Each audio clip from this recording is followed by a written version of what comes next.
और जूही, सुना है बड़ा जबरदस्त इंक्रीमेंट हुआ है तेरा। अरे यार क्या जबरदस्त। हाँ अच्छा हुआ है। वैसे तुम्हारा भी तो हुआ होगा और होना भी चाहिए। हम पूरे साल भर इसीलिए तो काम करते हैं। अरे यार अब ये बता, इन पैसों का करेगी क्या? यार मेरे बहुत खर्चे हैं, लेकिन मैं सोच रही हूँ कि डेट म्यूचुअल फंड की SIP पे रुपए लगा दूँ। Debt mutual fund? हाँ। तूने वो न्यूज नहीं सुनी? अब डेट म्यूचुअल फंड पे ज्यादा टैक्स देना पड़ रहा है। टैक्स ज्यादा देना पड़ता है? तो क्या इसका मतलब डेट फंड पे रुपए लगाना ठीक नहीं है?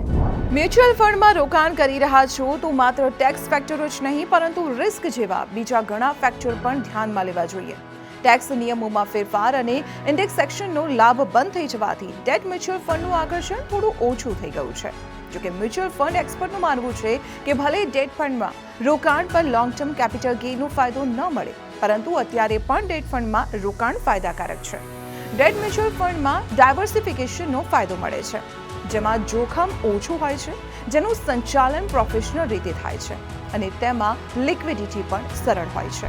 સૌથી મહત્વની વાત એ છે કે તમારી જોખમ લેવાની ક્ષમતા કેટલી છે.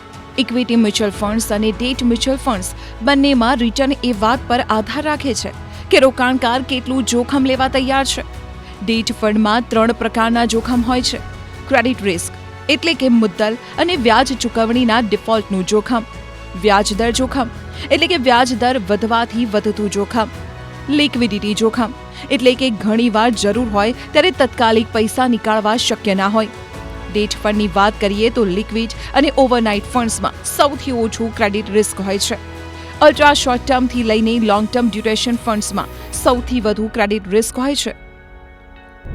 હવે સવાલ થાય છે કે શું માર્કેટમાં વર્તમાન પરિસ્થિતિમાં ડેટ ફંડ્સમાં રોકાણ કરવું જોઈએ? તો જાણકારોનું માનવું છે કે હવે વ્યાજ દરોમાં વધારાનો જે સિલસિલો હતો તેના પર બ્રેક વાગી ગઈ છે અને મોંઘવારી પણ ઘટાડા તરફ છે.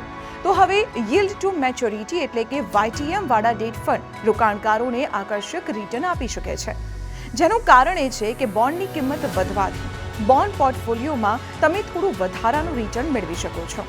कोई बॉन्ड ने मैच्योरिटी સુધી રાખવાથી જે રિટર્ન મળે છે તેને यील्ड टू मैच्योरिटी कहे છે. कि आज हम देख रहे हैं कि इंटरेस्ट रेट्स अच्छे हैं, FDs भी अच्छे रेट्स दे रहे हैं, लेकिन अगर हम डेट में भी डालते हैं तो कहीं ना कहीं 7.5-8% का आपको रिटर्न देखने को मिलता है.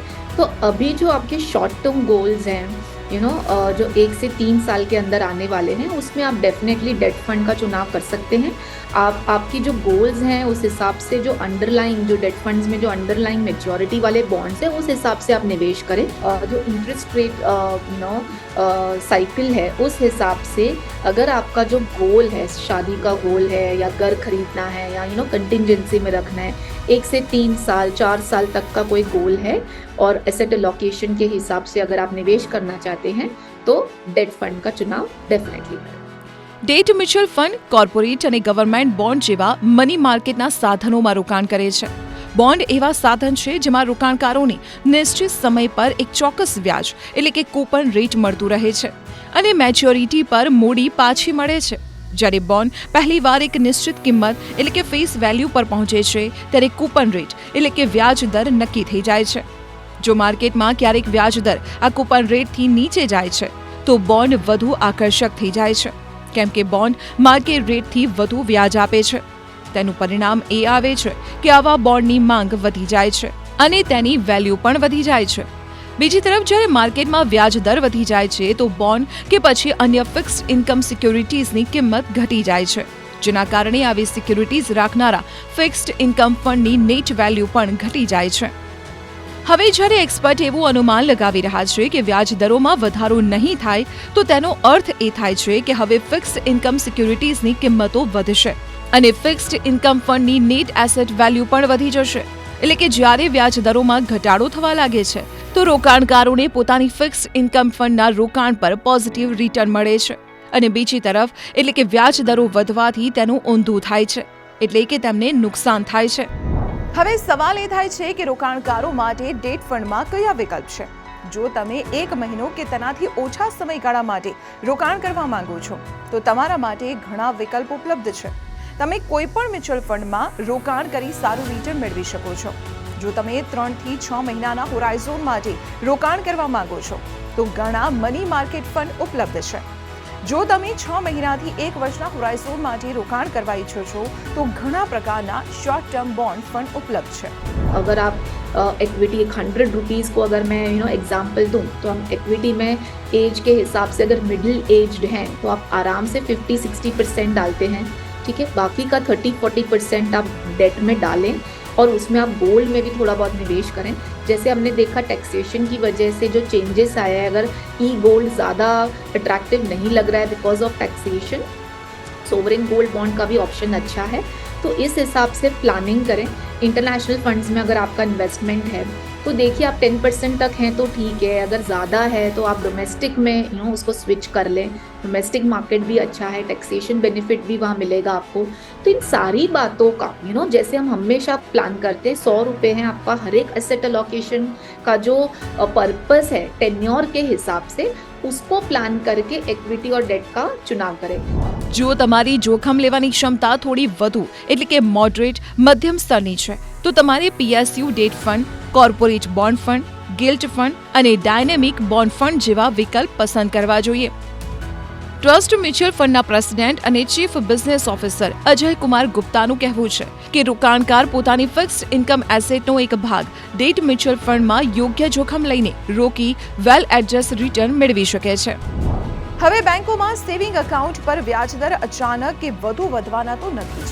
બીજી તરફ લિક્વિડ ફંડ્સ પર રિટર્ન વધતું જોવા મળી રહ્યું છે, ત્યારે તમારા માટે યોગ્ય એ હશે કે તમે તમારી પાસે રહેલી વધારાની રોકડને કોઈ પણ લિક્વિડ ફંડમાં રોકી દો। લિક્વિડ મ્યુચ્યુઅલ ફંડ એવા ડેટ અને મની માર્કેટ સાધનોમાં રોકાણ કરે છે જેની મેચ્યોરિટી માત્ર 91 દિવસની હોય છે। બીજી તરફ શોર્ટ ડ્યુરેશન ફંડ એવા ડેટ અને મની માર્કેટ સાધનોમાં રોકાણ કરે છે જેમના પોર્ટફોલિયોનું ડ્યુરેશન 1 થી 3 વર્ષનું હોય છે। લિક્વિડ મ્યુચ્યુઅલ ફંડથી પૈસા નીકાળવા સરળ હોય છે, તેમાં મોટા ભાગે તમામને રિફંડ એક વર્કિંગ ડેમાં મળી જાય છે। જો તમે 2 કે 3 વર્ષથી વધુના લોંગ ટર્મ માટે કોઈપણ ડેટ ફંડમાં પૈસા રોકવા માંગો છો તો કોઈપણ ડાયનેમિક બોન્ડ ફંડમાં પૈસા રોકવા જોઈએ જ્યાં વર્તમાન વ્યાજ દરો વચ્ચે તમને સારું રિટર્ન મળી શકે। ડાયનેમિક બોન્ડ ફંડ એ બાબતમાં ફ્લેક્સિબલ હોય છે કે તે માર્કેટની બદલાતી દિશા મુજબ પોતાના પોર્ટફોલિયોમાં ફેરબદલ કરી લે છે। જો રિટર્નની વાત કરીએ તો લિક્વિડ ફંડે 1 વર્ષમાં 5.78%, અલ્ટ્રા શોર્ટ ફંડે 5.3%, લો ડ્યુરેશન ફંડે 5.25% અને મની માર્કેટ ફંડે 5.56%નું રિટર્ન આપ્યું છે। એક્સપર્ટ કહે છે કે રોકાણકારોએ પોતાના શોર્ટ ટર્મ અને લોંગ ટર્મના લક્ષ્યને જોખમ લેવાની ક્ષમતા પ્રમાણે પસંદ કરેલા મ્યુચ્યુઅલ ફંડમાં રોકાણ કરવું જોઈએ। રોકાણ પર ટેક્સની અસર કેટલી થાય છે તે સેકન્ડરી રાખો અને મુખ્ય ધ્યાન એ વાત પર રાખો કે તમારા લક્ષ્ય અને ઉદ્દેશ પ્રમાણે કયું રોકાણ યોગ્ય છે। માટે ટેક્સના બદલાયેલા નિયમોથી પણ તમારે ડરવાની જરૂર નથી। જો તમે પહેલાથી જ ડેટ સ્કીમમાં રોકાણ કર્યું છે અને તે તમારા લક્ષ્યને અનુરૂપ છે તો તેને જાળવી રાખો। જો કોઈ રોકાણકાર પહેલી વાર કોઈ ડેટ ફંડમાં રોકાણ કરવા માંગે છે તો તેને ઓછા રિસ્કવાળા ઉત્પાદનો પર ધ્યાન આપવું જોઈએ।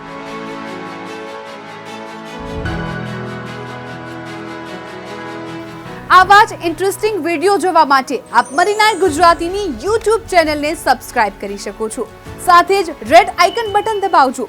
એટલું જ નહીં, મની9 ગુજરાતીના ફેસબુક પેજને પણ આપ લાઈક કરી શકો છો અને ટ્વિટર અને ઇન્સ્ટાગ્રામ આ બંનેને ફોલો કરવાનું ના ભૂલતા, કારણ કે સમજ છે તો સહજ છે।